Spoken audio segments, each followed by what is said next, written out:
નમસ્કાર, આપ જોઈ રહ્યા છો સ્પાર્ક ટુડે ન્યૂઝ। નિવૃત્ત પોલીસ કર્મચારીને પ્રોગ્રામમાં બોલાવી મારવાનો આખો મામલો પોલીસ સ્ટેશને પહોંચ્યો છે। ઝાલોદ તાલુકામાં ડીકે પરમાર પીએસઆઈ તરીકે ફરજ બજાવીને નિવૃત્ત થયા છે, ત્યારે તેમના સમાજના પ્રમુખ દ્વારા તેમને પ્રોગ્રામમાં બોલાવવામાં આવ્યા અને પછી મારવામાં આવ્યો, જેને લઈને આ નિવૃત્ત પોલીસ અધિકારીએ સયાજીગંજ પોલીસ મથકે ફરિયાદ નોંધાવી છે। રોહિત સમાજના પ્રમુખ પર ગંભીર આક્ષેપો પણ કર્યા છે। આ પોલીસ અધિકારી દ્વારા ન્યાય માટેની માંગ કરાઈ છે।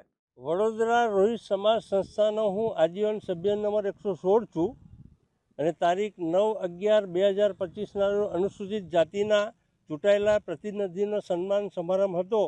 ત્યાં આશરે 11 વાગે આ રોહિત કુમાર માધવભાઈ પટેલ, જે રોહિત સમાજના પ્રમુખ છે, એમણે મને મારા છોકરા પર ખોટો બળાત્કારનો કેસ કરાવી મને હાઈકોર્ટ સુધી 1 કરોડના ખાડામાં ઉતારી દીધેલ છે। તું સંસ્થાના હિસાબો અને ગેરરીતિ અને ચેરિટીમાં ફરિયાદો કરે છે, જેથી મને ગંદી ગાળો બોલી, મારામારી કરી, જાનથી મારી નાખવાની ધમકી આપેલ છે। મેં આ બાબતે પોલીસ ફરિયાદ કરી છે અને કાયદેસરની કાર્યવાહી ચાલુ છે।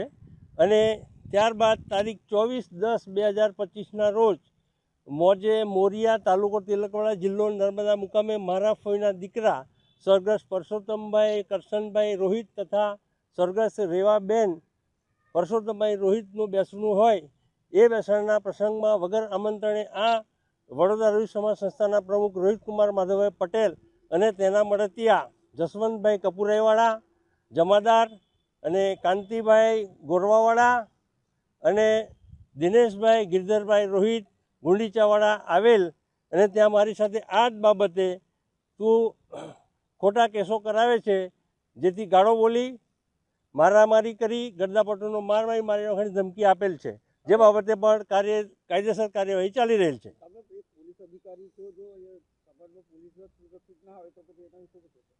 હું રિટાયર્ડ પોલીસ અધિકારી છું, છતાં આ રોહિત સમાજની ગેંગ અમને ડામી દેવા માટેના નિષ્ફળ પ્રયત્ન કરે છે।